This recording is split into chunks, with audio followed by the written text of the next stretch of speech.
रात की हौलनाक तारीकी को बरसती बारिश और वक्फे वक्फे से आती बादलों के गरजने की और बिजली के कड़कने की आवाज़ और हौलनाक बना रही थी। ऐसे में वो मुसलसल पथरीली सड़क पर नंगे पांव दौड़ती जा रही थी। पैरों में लगते कंकरों से पांव बुरी तरह जख्मी हो चुके थे और खून निकलकर बारिश के पानी में गुम होता जा रहा था, मगर उसे किसी चीज़ का होश नहीं था। अगर परवाह थी तो अपनी इज्जत की, जिसका दुश्मन उसका अपना ही खून बना हुआ था। भागते भागते जब हिम्मत जवाब दे गई तो वो पल भर को रुकी, घुटनों पर झुके सांस बहाल करते बार बार खौफ से पलटकर भी देखती, मगर अब कोई नहीं था पीछे। वो बहुत आगे निकल आई, उसे खुद अंदाजा नहीं था वो कहाँ है। सड़क के बीच खड़े अब इधर उधर देख रही थी। इतनी बारिश और अंधेरे में कुछ दिखाई नहीं दे रहा था। शायद इसी वजह से पीछा करने वाले उस तक रसाई नहीं हासिल कर सके थे। कुछ हवास बहाल हुए तो वो सड़क के किनारे घुटनों के गिर्द बाजू लपेटकर उन पर सर रखकर बैठ गई। काफी देर ऐसे ही बैठी रही, फिर सामने से आती गाड़ी को देखने लगी। जैसे ही गाड़ी करीब आई वो अपनी जगह से यकायक खड़ी हुई और बगैर सोचे और सामने वाले को संभलने का मौका दिए बगैर गाड़ी के सामने आ गई। एक झटका लगा था और उसका जिस्म फुटबॉल की तरह उड़ता दूर जा गिरा। गाड़ी में बैठा शख्स कुछ पल के लिए साकित रह गया, फिर जल्दी से गाड़ी से निकलकर उसकी जानिब भागा, बगैर अपनी यूनिफॉर्म की परवाह किए जो मूसलाधार बरसती बारिश में लम्हों में भीगती चली गई थी। उसने जल्दी से सड़क पर बेजान पड़े वजूद को सीधा किया। वो कोई लड़की थी जिसके सर से मुसलसल खून सड़क पर बहते पानी में शामिल हो रहा था और उसकी आंखें बंद थीं। सर की चोट गहरी थी, जिसकी वजह से वो पल भर में ही दुनिया माफिया से बेगाना हो गई थी। उसने पल भर की ताखीर किए बगैर उसे अपनी बाजुओं में उठाया और गाड़ी की तरफ भागा। उसे गाड़ी की बैक सीट पर एहतियात से लेटाते जल्दी से ड्राइविंग सीट संभाली और गाड़ी को फुल रेस में दौड़ाते अस्पताल की तरफ बढ़ता चला गया। वो अनजान था इस बात से, जिसको इंसानियत के नाते बचा रहा है वो ही मुस्तकबिल में उसकी सांसों की जमानत बनने वाली है। ताई अम्मी, मैंने कुछ नहीं किया, मेरा यकीन करें, शाजी ने तोड़ा है जानबूझकर।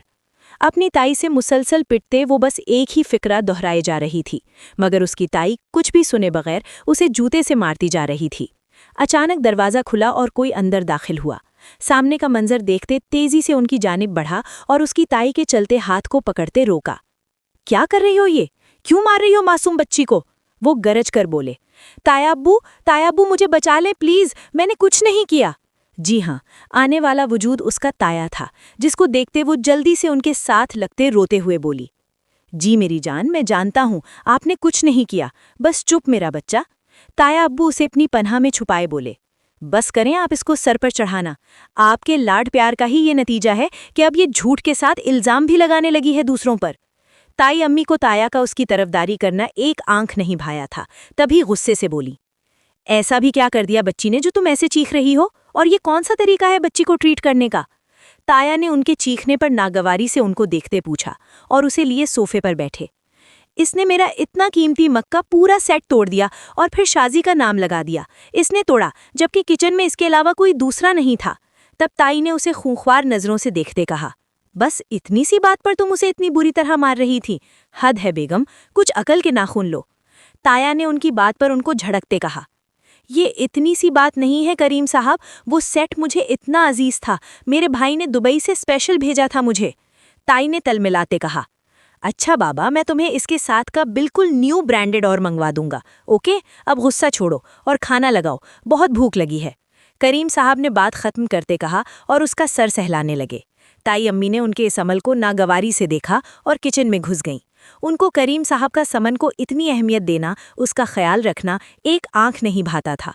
उनका बस चले तो वो एक पल में उसे घर से निकालकर बाहर फेंक दें, मगर हाय रे किस्मत, वो ऐसा बस सोच सकती थीं मगर कर नहीं सकती थीं।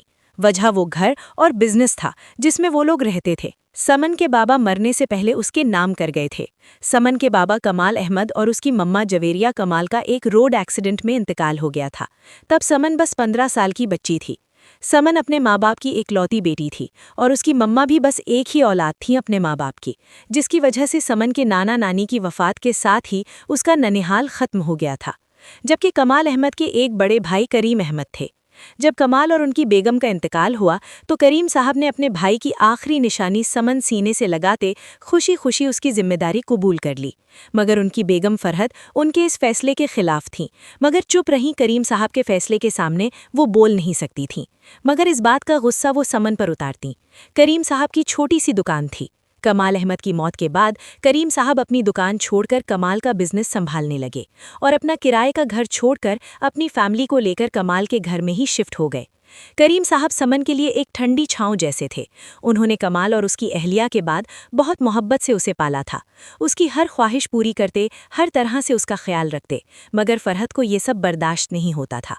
जब करीम ऑफिस चले जाते तो वो पीछे से समन को बहाने बहाने से मारती और तकलीफ देती। करीम के आने के बाद ऐसे हो जाती जैसे वो समन का बहुत ख्याल रखती है।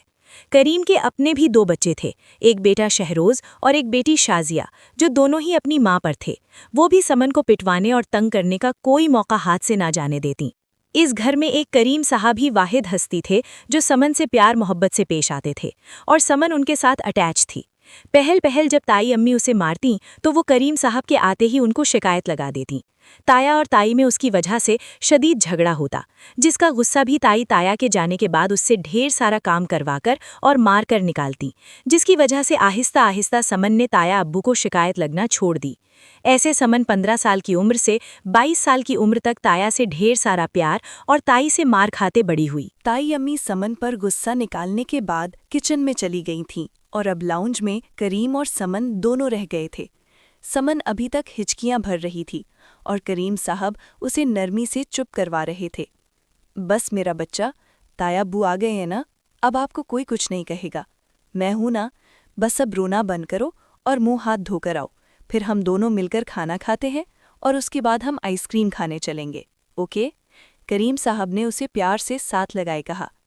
आइसक्रीम के नाम पर समन की आंखें चमकी थी। जल्दी से सर उठाकर करीम साहब की जानिब देखा। सच में ताया अब्बू? वो चमकते चेहरे के साथ बोली। बिल्कुल सच मेरा बच्चा। करीम साहब भी उसी के अंदाज में बोले तो वो बचपन की तरह उनकी गाल पर बोसा देते अपने कमरे में भागी। पीछे करीम साहब के मुस्कुराते चेहरे से मुस्कुराहट गायब हुई और उसकी जगह कुर्ख्तगी ने ले ली और वो उठकर किचन में दाखिल हुए। कितनी बार तुम्हें समझाना पड़ेगा जाहिल औरत कि समन के साथ अपना रवैया ठीक रखा करो, तुम्हें समझ नहीं आती मेरी बात? करीम साहब किचन में आते फरहत पर गरजते बोले। और मैं भी आपको कितनी बार बता चुकी हूँ, मुझसे नहीं होते उसके चौंचले। फरहत भी उन्हीं के अंदाज में बोली। तुम समझती क्यों नहीं हो फरहत, ये हमारे बच्चों के मुस्तकबिल की ज़मानत है, ख़ज़ाने की चाबी है। अगर हम इस चाबी को संभाल कर रखेंगे तो ये दौलत ऐशो इशरत भी हमारे पास रहेगी। अगर हमने इस चाबी को खो दिया तो ये सब भी हाथ से निकल जाएगा। और मैंने इस सब के लिए कितनी मेहनत की है, कितने पापड़ बेले हैं, तुम नहीं जानती। और मैं अपनी मेहनत ऐसे ज़ाया होने नहीं दे सकता, समझी तुम?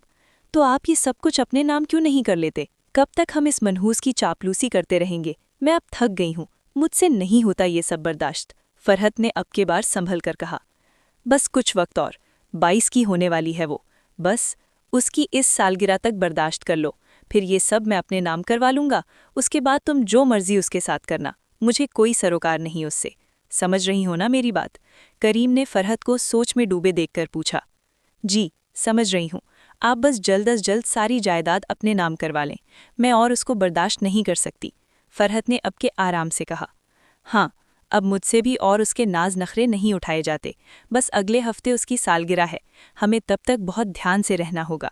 और तुम भी उसके साथ अब ज़रा नरमी से पेश आना, मैं कोई गड़बड़ नहीं चाहता।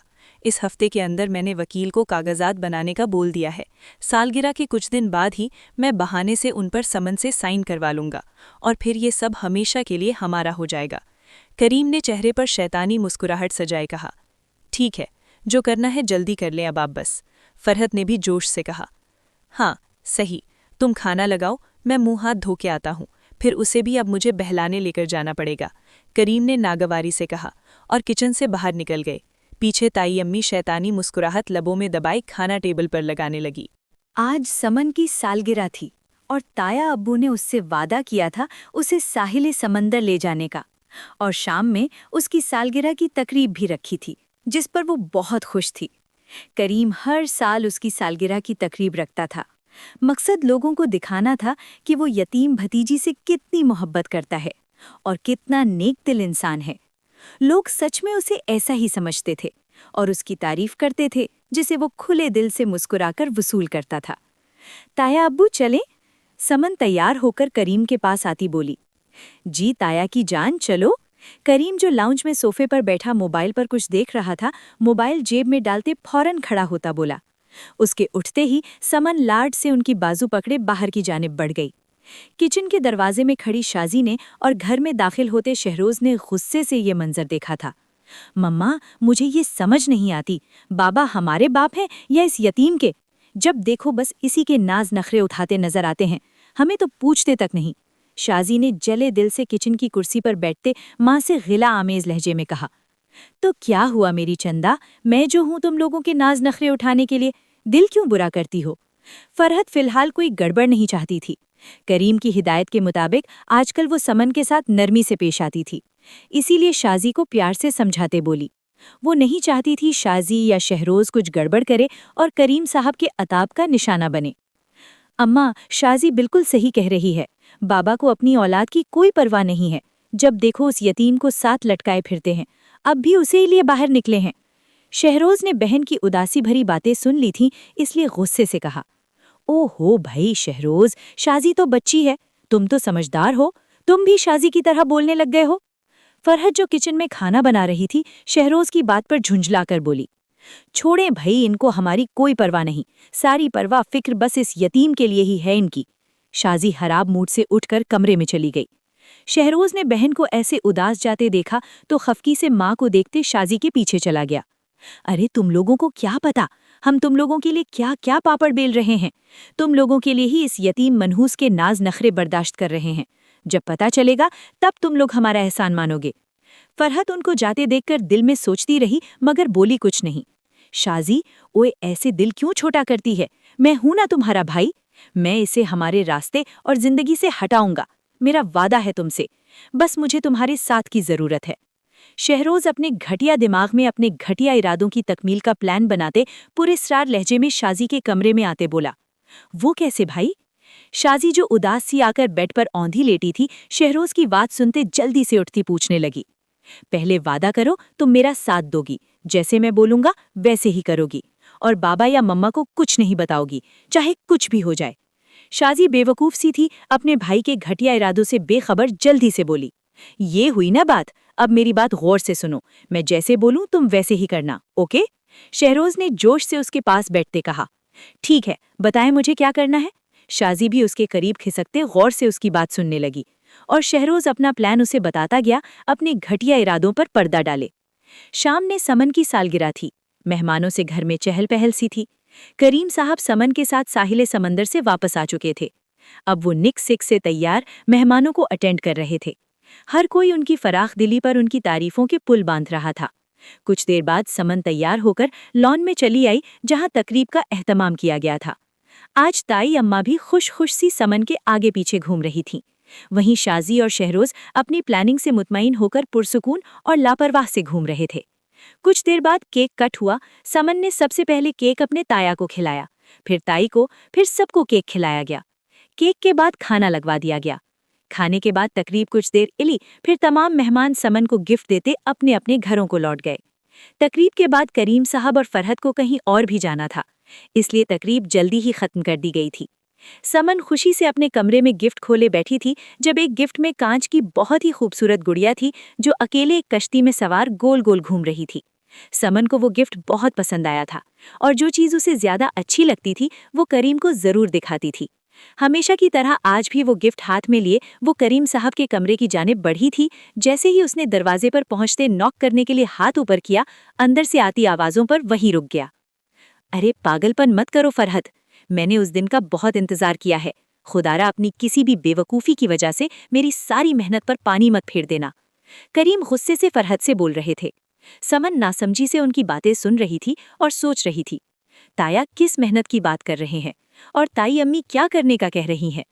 देखें करीम, मुझसे अब अपने बच्चों को ऐसे नज़रअंदाज होना नहीं बर्दाश्त होता। आज भी दोनों बच्चे गिला कर रहे थे। आप जल्द अज जल्द कुछ भी करके इस किस्से को ख़त्म करें। क्या करूं? हाँ, क्या करूं? उसे भी उसके माँ बाप की तरह मार दूं क्या? काश ये जायदाद इस मनहूस के नाम ना होती तो मैं ये अब तक कर गुजरता, मगर अफसोस इस बात का है कि हम अभी उसे हाथ तक नहीं लगा सकते। करीम ने बीवी की एक ही रट से तंग आकर गुस्से से कहा। बाद में एहसास हुआ वो गुस्से में अपना राज फाश कर चुके हैं। फिर सर झटक दिया कि यहाँ कौन सा कोई सुन रहा है, इस बात से बेखबर कि ऊपर आसमान के पार जो खुदा है उसने उसका राज जिस तक पहुंचाना था पहुंचा दिया है। क्या कह रहे हैं आप करीम? कमाल और जवेरिया को आपने मरवाया है? फरहत अपनी जगह शौक सी खड़े होते बोली। आहिस्ता बोलो, दीवारों के भी कान होते हैं, करीम ने उसे झड़कते कहा। मगर आपने ये सब क्यों किया करीम? फरहत अभी भी बेयकीन थी। करीम की बात तो उसने सुनी ही ना थी। क्यों ना करता? आखिर अब्बा ने उसे पढ़ाया लिखाया और मुझे अपने साथ इस छोटी सी दुकान पर घसीटते रहे। वो मेरी मेहनत पर पढ़ लिख कर इतने बड़े बिजनेस का मालिक बन गया और मैं अब्बा से छुप कर पढ़ता रहा, मेहनत करता रहा, मगर मुझे क्या मिला? वो झोंपड़ी जैसा घर जिसे बाद में मुझे बेचकर अपनी दुकान को बढ़ाना पड़ा, और बोसीदा सी दुकान जिससे मैं कभी भी इतना नहीं कमा सका कि उसकी तरह बड़ा बिजनेसमैन बन सकूं। पहले मैंने सोचा मैं अपना नसीब आजमाऊंगा और उससे बड़ा बिजनेसमैन बनूंगा, मगर जब हम घर बेचकर किराए के घर में चले गए और दुकान में जो मकान का पैसा इन्वेस्ट किया था उसमें घट्टा पड़ा, तब हमारे हालात बद से बदतर होते चले गए। तब मैंने सोचा आखिर क्या दिया है मुझे अब्बा ने? ना पढ़ाया कमाल की तरह, ना बिजनेस के लिए पैसे दिए, और जो दिया वो भी घिसा पिटा, फिर वो भी ना रहा मेरे पास। क्यों, मेरे साथ ही क्यों हुआ ये सब? तब मेरे अंदर के शैतान ने सर उभारा और मुझे इस राह पर चलने का रास्ता दिखाया जिसका कभी सोचा ही ना था। वो कहते हैं ना, जो मेहनत से ना मिले वो छीन लो। बस फिर मैंने भी सोच लिया मैं भी कमाल नामी कांटा अपने रास्ते से निकाल लूंगा।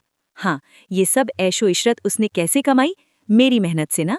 तो इस सब पर सबसे ज्यादा हक किसका है? मेरा। तो बस फिर मैंने कमाल नामी कांटा अपने रास्ते से निकाल दिया, मगर वो जाते जाते एक बड़ा पत्थर मेरे रास्ते में रुकावट बनाकर छोड़ गया। करीम साहब तलखी से बोल रहे थे और फरहत सुन रही थी, मगर बाहर खड़ी समन पर जैसे किसी ने ट्रक चढ़ा दिया हो। उसकी हालत ऐसी थी कि काटो तो बदन में लहू नहीं। उसके अजीज जान ताया, उसके लिए तपती धूप में ठंडी छांव बनने वाले ताया, वो जो वजह थे उसकी यतीमी के, उसको ठंडक से निकालकर जलती धूप में फेंकने वाले वो थे, जिनको वो अपना सब कुछ मानती थी। उससे माँ बाप की मोहब्बत छीनने वाले वो थे। जब उससे और खड़ा ना हुआ गया तो वो वैसे ही दबे पांव वापस अपने कमरे में आ गई और बेड पर गिरते फूट फूट कर रोने लगी। उसे यकीन नहीं आ रहा था उसका हंसता बसता घर उजाड़ने वाले उसके ताया अब्बू थे। दिल पर बहुत गहरा जख्म लगा था कि रूह तक छलनी हो गई थी। काफी देर रोने के बाद अब वो खुद को संभाल चुकी थी। वो अब रो नहीं रही थी, बस खामोश सी एक नुक्ते को तके जा रही थी जब उसे बाहर से ताया ताई की आवाज़ सुनाई दी, जिससे पता लगता था कि वो लोग जा चुके हैं जहां उनको जाना था। अब वो सुबह ही वापस लौटेंगे। समन एक थकी सी सांस खारिज करती बेड की बैग से टेक लगाकर बैठ गई और आंखें बंद कर लीं, जो ज्यादा रोने से अब जल रही थीं। अभी कुछ ही देर गुजरी थी जब शाजी उसके कमरे में आई। तुम सोई नहीं समन? शाजी ने उसे जागते देखकर पूछा। नहीं, बस सोने वाली थी। क्यों, कोई काम था तुम्हें? समन ने शाजी की आवाज़ पर आंखें खोलकर उसे देखते पूछा। नहीं, बस ये दूध देने आई थी, मम्मा ने बोला था तुम्हें दे दूं। शाजी ने नाक सुकेड़ कर कहा और गिलास उसके साइड टेबल पर रख दिया। ठीक है, समन ने बेध्यानी में जवाब देते कहा। पी लो, ये ना हो बाद में मम्मा मुझे डांटती फिरें कि मैंने नहीं दिया तुम्हें। शाजी ने उसे दूध को हाथ न लगाते देखकर कहा। ठीक है, पी लूंगी, तुम फिक्र न करो। समन इस बात से बेखबर कि दूध में क्या मिला हुआ है अपनी सोचों में गुम बोली तो शाजी बाहर निकल गई। उसने दूध पी लिया क्या? बाहर खड़े शहरोज ने आहिस्ता से शाजी से पूछा। नहीं, अभी नहीं पिया, पर मैं बोलकर आई हूँ, लाजिम पी ले। शाजी ने भी सरगोशी में जवाब देते कहा। पागल, पिला के आती ना, शहरोज ने चिढ़कर कहा। ओहो भाई, अगर मैं उसे ज्यादा बोलती तो उसे शक हो जाता दूध में कुछ है, इसलिए मैं बाहर आ गई, पर वो पी लेगी ये पक्का है। शाजी ने उसके चिढ़ने पर बुरा मनाते कहा। अच्छा, तुम जाओ अपने कमरे में और दरवाज़ा अच्छे से बंद करके सो जाओ, आगे मैं खुद संभाल लूंगा, ओके? शहरोज ने उसे मंजर से हटाते कहा। जी ठीक है, पर भाई ध्यान से, कहीं दूर, बहुत दूर छोड़ के आना इसे कि दोबारा हमारी ज़िंदगी में वापस ना आए। शाजी अपने अजाली बेवकूफ़ाना अंदाज में बोली। उसे यही बोला था शहरोज ने कि वो समन को बेहोश करके कहीं दूर फेंक आएगा। अपने भाई के गंदे अजाइम से बेखबर थी वो। ठीक है, अब तुम जाओ, और हाँ, चाहे कुछ भी हो अपने कमरे से नहीं निकलना, ओके? शहरोज ने उसे तंबीह करते कहा। क्यों भाई? शाजी ने नासमझी से पूछा। तुमने कहा था तुम मेरी हर बात मानोगी। ठीक है, मैं नहीं जा रहा फिर इसे छोड़ने, शहरोज़ ने रूठने की एक्टिंग करते कहा। अच्छा ठीक है, वादा नहीं निकलती, प्लीज़ आप खफा मत हों, शहरोज़ को नाराज़ होते देखकर शाज़ी जल्दी से बोली। उसे क्या परवाह थी, उसकी तो जान छूट रही थी समन से, इसलिए जल्दी से बोली। ठीक है फिर जाओ जल्दी से, शहरोज़ ने उसे भेजते कहा तो वो अपने कमरे में चली गई। शहरोज़ ने जब यकीन कर लिया कि शाज़ी अपने कमरे में चली गई है और दरवाज़ा लॉक हो गया, मुकम्मल रास्ता साफ होने का यकीन करते वो दबे पांव समन के कमरे की जानिब बढ़ा। जैसे ही वो अंदर दाखिल हुआ, सामने ही समन बेड से टेक लगाए आंखें मूंदे शायद सो रही थी, मगर शहरोज़ को लगा वो दूध पीकर बेहोश हो चुकी है। वो अनजान था इस बात से कि दूध तो उसने पिया ही नहीं था, बल्कि गुस्से से डस्टबिन में फेंक दिया था। सामने खाली ग्लास को देखकर शहरोज़ को तो यही लगा था वो पी चुकी है, इसलिए आराम से अंदर दाखिल होकर अंदर से कुंडी लगाते पीछे मुड़ा, मगर जैसे ही वो पलटा सामने समन को जागते देखकर गड़बड़ा गया, जो अपने कमरे में किसी हलचल की वजह से जाग गई थी और अपने कमरे में शहरोज़ को देखकर हैरत से आंखें बड़ी किए देख रही थी। शहरोज़ भाई, आप यहाँ इस वक्त क्या कर रहे हैं और ये दरवाज़ा लॉक क्यों कर रहे हैं? समन ने डरते पूछा। उसका दिल कुछ गलत होने का पता दे रहा था। शहरोज़ पहले तो उसे होश में देखकर डर गया, फिर ढीठपन दिखाते आगे बढ़ा। मैं यहाँ तुमसे मिलने आया था। तुम जानती हो तुम्हारा ये खिला खिला सा हुस्न कैसे मुझे बेचैन किए रखता है। शहरोज़ ने घटिया लहजा अपनाते उस पर अपनी असलियत वाजे करते कहा। आज वो किसी तौर ये मौका अपने हाथ से जाने नहीं दे सकता था, जो कब से ऐसे किसी मौके की तलाश में था। शहरोज़ भाई, आप ये कैसी बातें कर रहे हैं? होश में तो हैं? समन ने डर और खौफ से कपकपाते कहा। हाय, तुम होश में रहने कब देती हो? शहरोज़ कमीनेपन से उसके चेहरे पर आए बाल पीछे करते बोला। वो समन के बिल्कुल करीब आ चुका था, जिसका एहसास होते समन ने पीछे होना चाहा, मगर पीछे बेड था। वो हिलती तो पीछे बेड पर गिर जाती। देखो समन, आराम से मेरी बात मान लो, ये हम दोनों के लिए ही बेहतर है, किसी को कुछ पता नहीं चलेगा। शहरोज़ ने इसे कंधों से थामे हवसज़दा नज़रों से उसे तकते कहा। आप पागल हो गए हैं क्या? बकवास किए जा रहे हैं। छोड़े मुझे, दूर रहे मुझसे। मुझे नहीं पता था हमारे घर में एक भेड़िया है जिसके साथ इतने वक्त से हम रह रहे हैं। भेड़िया? हाँ, मैं भेड़िया ही हूँ और आज तुम्हें इस भेड़िए से कोई नहीं बचा सकता। शहरोज़ ने उसके धक्का देने पर गुस्से में आते उसे बेड पर धक्का देते कहा। उससे पहले समन कुछ समझती या उठकर भागती, शहरोज़ उस पर किसी वहशतज़दा साए की तरह छा गया और उसकी टांगों को अपनी टांगों से काबू करते उस पर झुका, मगर समन मुसलसल मज़ाहमत कर रही थी। शहरोज़ जो उसकी गर्दन पर झुकने वाला था, उसके मज़ाहमत करने पर गुस्से से उसे देखा और रख के एक थप्पड़ मारा उसके मुंह पर। भारी हाथ का थप्पड़ पड़ते ही कुछ देर के लिए समन का दिमाग सुन सा पड़ गया, मगर जैसे ही शहरोज़ ने अपने लब उसकी गर्दन पर रखे, समन ने अपनी पूरी ताकत लगाते अपना एक हाथ खींचकर आज़ाद करवाया, जो शहरोज़ ने अपने हाथों से काबू कर रखे थे, और साइड टेबल से लैंप उठाकर पूरे क़ुव्वत के साथ शहरोज़ के सर पर दे मारा। शहरोज़ जो बेखुदी के आलम में उसकी गर्दन पर झुका हुआ था, बिलबिला के पीछे हुआ। समन उसके पीछे होते ही मौका मिलते उठकर बेड से नीचे उतरी और बाहर की जानिब भागी, मगर उसके दरवाज़ा खोलने से पहले ही शहरोज़ ने उसका एक हाथ से बाजू पकड़कर पीछे को खींचा। समन ने लैंप नहीं फेंका था। शहरोज़ के खींचने पर उसने पलटकर एक और वार उसके सर पर किया। शहरोज़ के सर से पहले ही खून निकल रहा था, दूसरे वार पर वो संभल ना सका था। समन का हाथ उससे छूट गया था।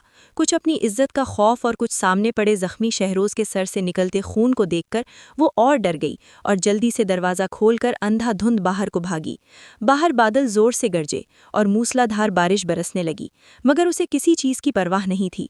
उसे बस अपने पीछे आते कदमों की आवाज़ आ रही थी, जिनसे और ज़्यादा खौफजदा होते वो बस भागती जा रही थी। उसने पलटकर नहीं देखा उसके पीछे कौन आ रहा है, बस अपनी इज्जत बचाने को भागती रही। शाज़ी को कुछ गड़बड़ का एहसास हुआ तो दरवाज़ा खोलकर बाहर निकल आई, मगर जैसे ही सामने नज़र पड़ी, समन को मेन गेट से बाहर की जानिब भागता देखकर वो भी उसके पीछे भागी, मगर समन गेट पार करती बहुत आगे निकल गई थी। शाज़ी जैसे ही गेट पर पहुंची, उसे वो कहीं नज़र नहीं आई। ऊपर से बरसती बारिश और खौफनाक सा फैला अंधेरा, शाज़ी की आगे जाने की हिम्मत ना हुई। वो वहीं से वापस पलटकर भागती समन के कमरे में दाखिल हुई तो सामने शहरोज़ को जख्मी पड़ा देखकर उसकी जानिब लपकी और उसे उठाने की कोशिश करने लगी।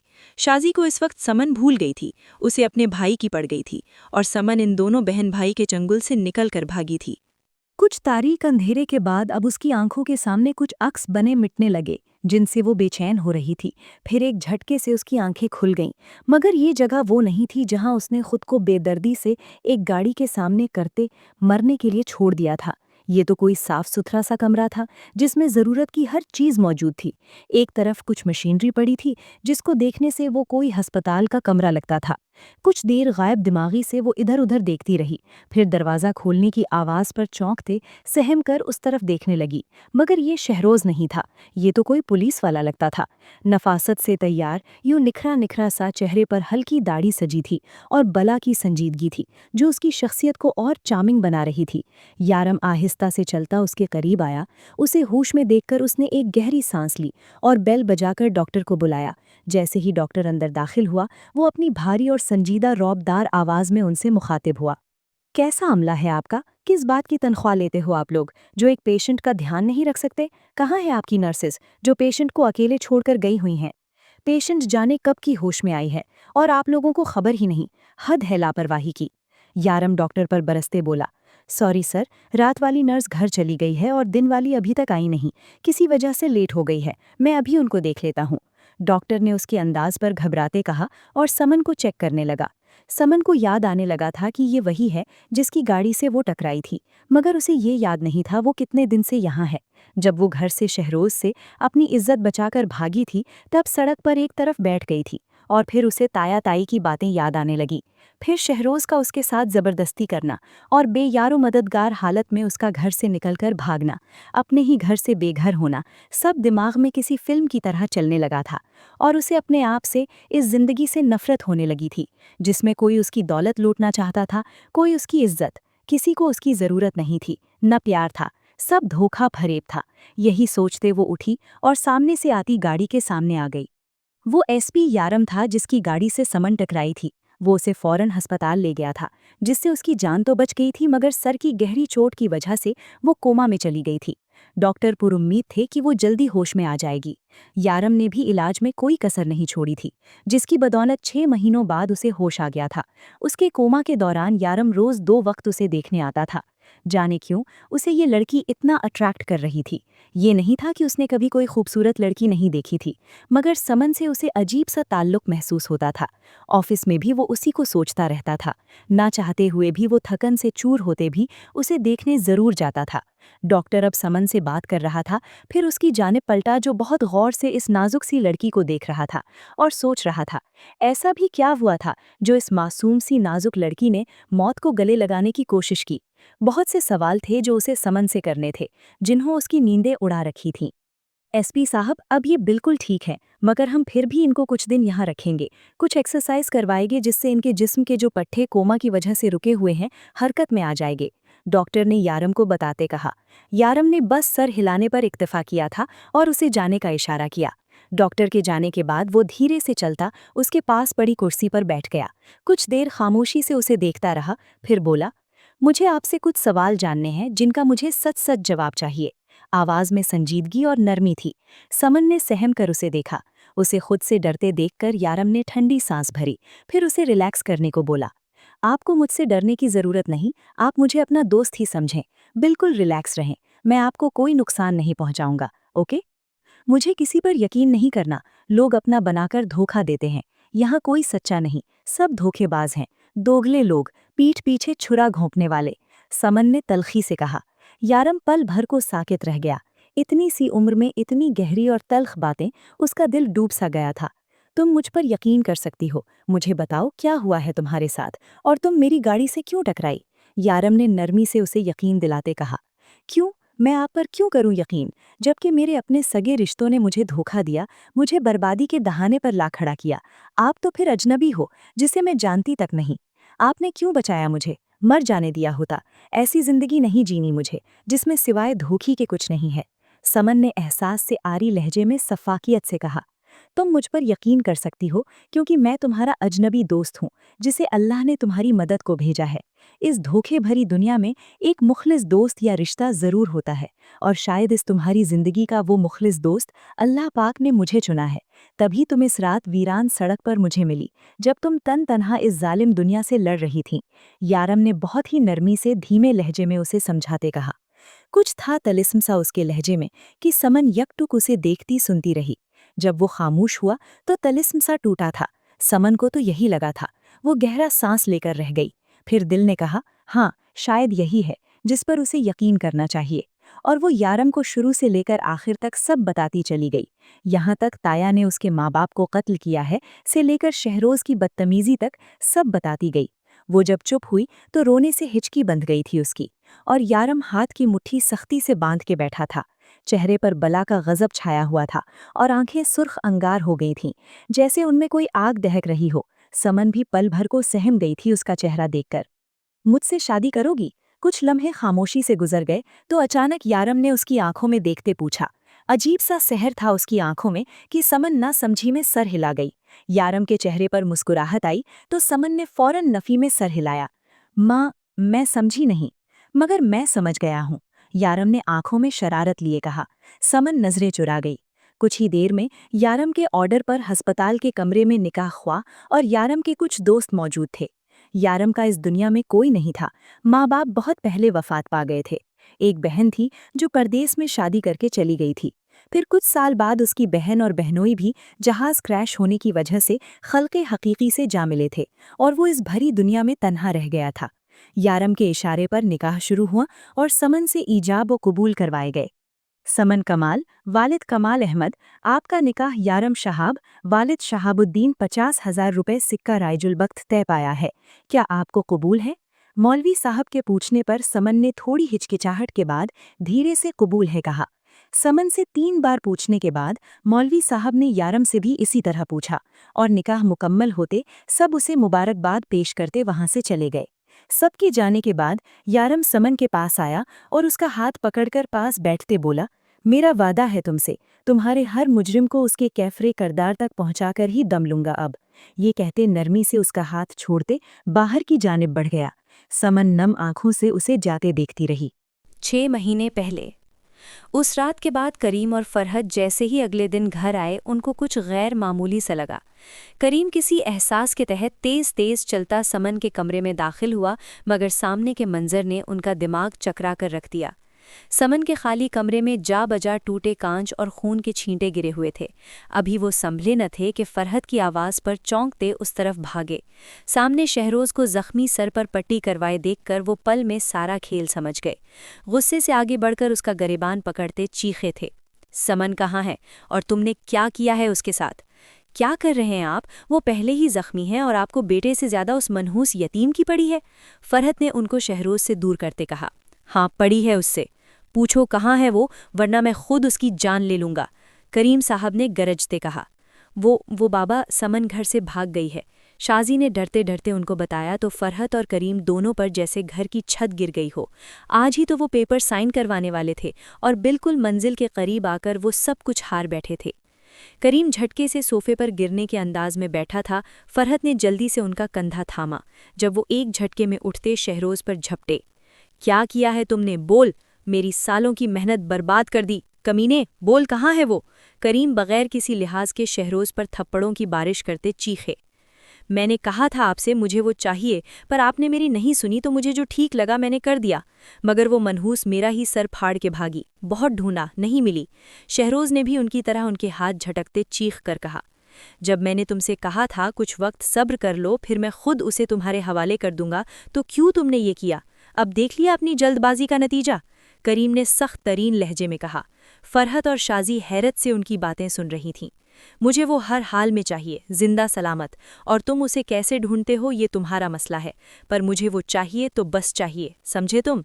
करीम ने एक बार फिर उसका कॉलर पकड़ते सर्द लहजे में कहते झटके से उसे छोड़ा। अच्छा, आप रिलैक्स हो जाएं, वो मिल जाएगी, हौसला रखें, फरहत ने उनको तसल्ली देते कहा। कैसे हौसला रखूं? इस गधे ने मेरी मेहनत, मेरी कुर्बानी बर्बाद कर दी। इस दिन के लिए मैंने कमाल की जान ली थी कि कल को ये मेरा निकम्मा सपूत उस पर पानी फेर दे।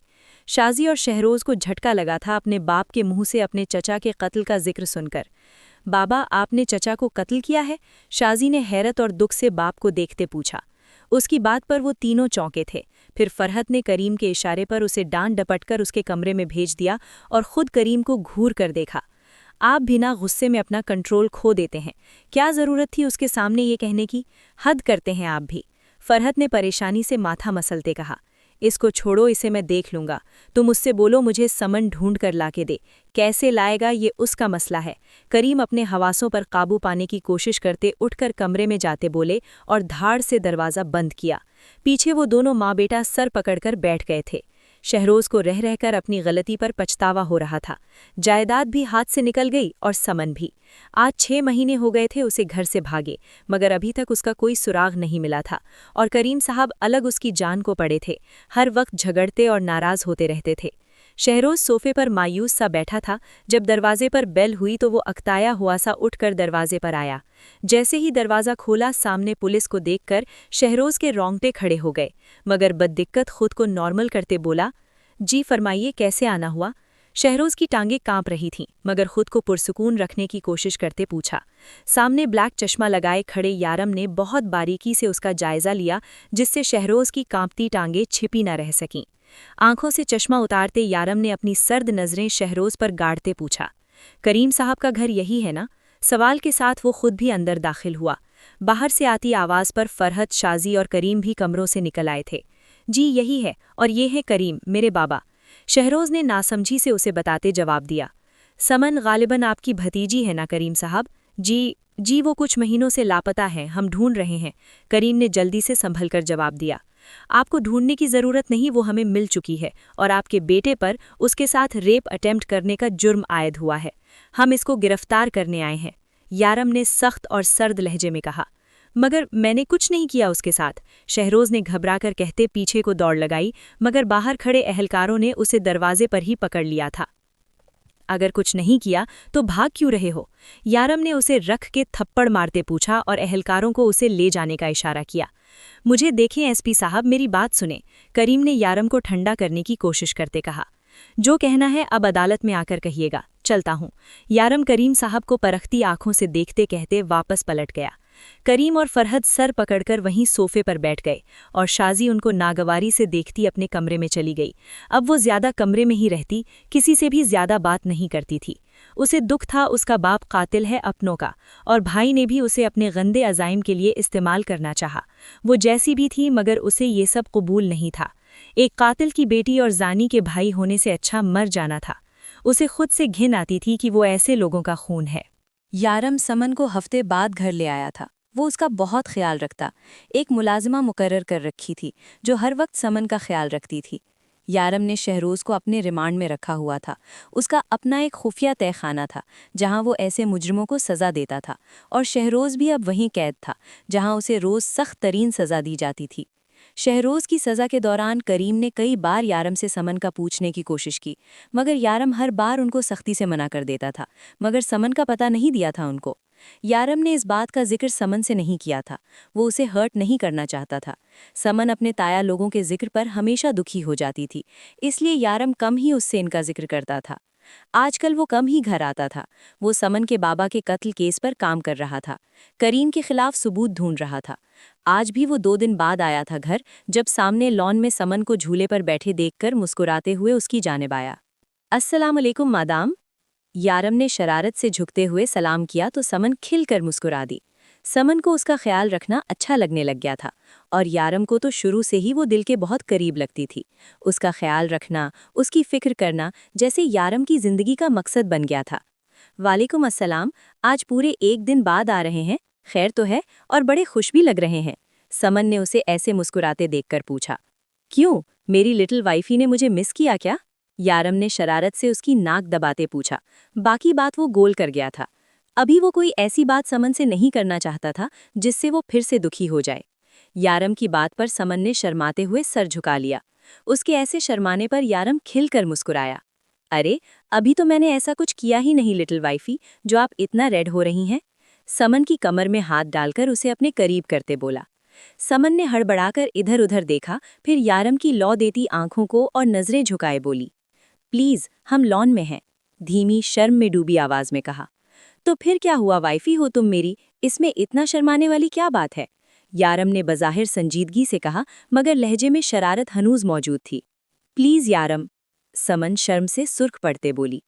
मेरी जान को इतनी शर्म आ रही है तो चलो हम अपने कमरे में चलते हैं।